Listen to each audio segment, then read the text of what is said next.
করে হিররাতুন মানে বিড়াল, আর হুরায়রা মানে ছোট্ট বিড়াল। তো উনি বিড়াল পালতেন, বিড়াল নিয়ে দুষ্টামি করতেন। আমাদের অনেকে শখ আছে, ঘরে আমরা বিড়াল পালি।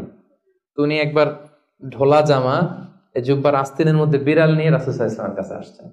আল্লাহ রাসূল দেখলেন যে আবু হুরায়রা বিড়াল নিয়ে দুষ্টামি করতেছে। তো আল্লাহ রাসূল সাল্লাল্লাহু আলাইহি ওয়াসাল্লাম রসিকতা করে, মজা করে ডাক দিলেন, ইয়া আবা হুরায়রা, এই বিড়ালের বাবা। আসলে নাম কি ছিল? আব্দুর রহমান। টাকা দরকার ছিল ইয়া আব্দুর রহমান। এটা না ডেকে রাসূল সাল্লাল্লাহু আলাইহি ওয়াসাল্লাম মজা করে বললেন, ইয়া আবা হুরায়রা, হে বিড়ালের বাবা। তো রাসূল সাল্লাল্লাহু আলাইহি ওয়াসাল্লাম কিন্তু এরকম মজা প্রায় করতেন, প্রায় সাহাবাদের মধ্যে তিনি মজা করতেন, রসিকতা করতেন। তবে এটা হালাল রসিকতা ছিল, হালাল এন্টারটেইনমেন্ট। রাসূল সাল্লাল্লাহু আলাইহি ওয়াসাল্লাম একটু রসিকতা করে বললেন, ইয়া আবা হুরায়রা, হে বিড়ালের বাবা।